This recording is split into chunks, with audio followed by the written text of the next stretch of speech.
तो योगा और मेडिटेशन बोलते ना, योगा जो बोलता है, जो योगा करते हैं, योग करे वो रहे निरोग। मेरा फेवरेट सब्जेक्ट है और मैंने अब तक जो भी मेरे जीवन में जो सबसे फर्स्ट प्रायोरिटी दी योगा और एक्सरसाइज को दी है, आपके सामने जो खड़ा हूं, और मैं उस व्यक्ति को बहुत ही सम्मानजनक तरीके से देखना चाहता हूं और आप लोगों के बीच में लाऊंगा और उनका अनुभव शेयर करेंगे। वो योगा और नेचुरोपैथी में काम करते हैं, मिस्टर सरदार पाटिल। क्या बात है, ग्रेट, कम ऑन स्टेज। धन्यवाद सर।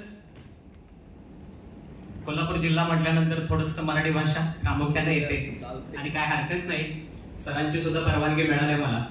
तर 2016 पासून मी या फील्डमध्ये प्रवेश केला। ऍक्च्युअली हेल्थच्या संदर्भात मी जागरूक ज्या वेळेला झालो, आणि पन्हाळ्याच्या पायथ्याशी राहतो, छोटं खेडेगाव आहे, मेन रोड पासून 1-1.5 किलोमीटर आतमध्ये गाव आहे। माझ्या पप्पांना टू व्हीलर चालवायला येत नाही, त्याच्यामुळे पायी प्रवास असतो। नेहमी शेताकडे जाणं किमान 1-1.5 किलोमीटर चालणं होतं, तरी सुद्धा या माणसाला शुगर आहे, बीपी आहे, रक्त पातळवायची गोळी। म्हटलं आज पप्पांना सुरू झाल्या, भविष्यात हे माझ्याकडे येणार, आणि तिथून मग पुढे ठरवलं की आपल्याला इथून पुढची फील्ड पूर्णपणे चेंज करून टाकायची आहे। आणि मग सुरुवात झाली आणि मग योगामध्ये प्रवेश केला।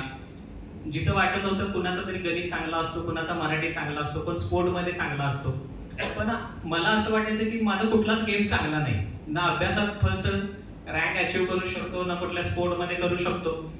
मग योगामध्ये गेल्यानंतर लक्षात आलं की इथं आपली बॉडी फ्लेक्झिबिलिटी चांगली आहे आणि त्याच्यामुळे इथं काहीतरी करून दाखवायचं। बऱ्याच वर्षानंतर जे मला आज सापडले तेवढ्या सहजासहजी सोडायचं नाही, आणि मग तिथून ह्या जर्नीला सुरुवात झाली। त्याच्यानंतर आज बघायला गेलं तर इंटरनॅशनल योग टीचर म्हणून काम करतो, त्याचसोबत जज आणि रेफरी म्हणून सुद्धा काम करतो।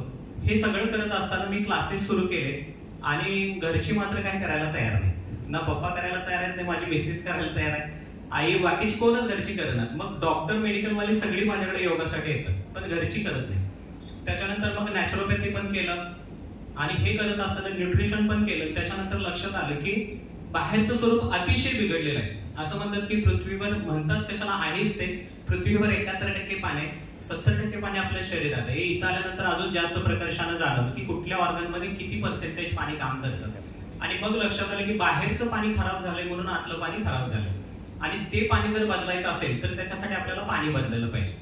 मग सुरुवात झाली, प्रॅक्टिस करत असताना असं लक्षात आलं की कॅन्सर आज आपल्याला माहिती आहे की क्वचित एखाद्या ठिकाणी कॅन्सरचा पेशंट असायचा, पण आता भरपूर वाढायला लागलं। आणि माझ्या हातून मी ज्या वेळेला ट्रीटमेंट करायचो त्यावेळेला एक 22 वर्ष वयाची लेडी ज्यावेळेला कॅन्सरनं डेथ झाली त्यावेळेला लक्षात आलं की हे अजून मोठं काहीतरी स्वरूप आहे।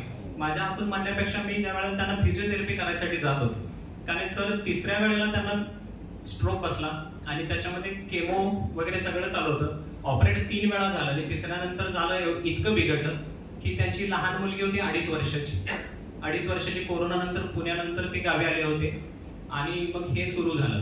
पॅरालाइजचा अटॅक आला 3ऱ्या ऑपरेशन मध्ये त्यांना, आणि ते झोपून होते। मला ज्या वेळेला समजलं त्यावेळेला मी ट्रीटमेंट करायला सुरुवात केली त्यांना, फिजिओथेरपी।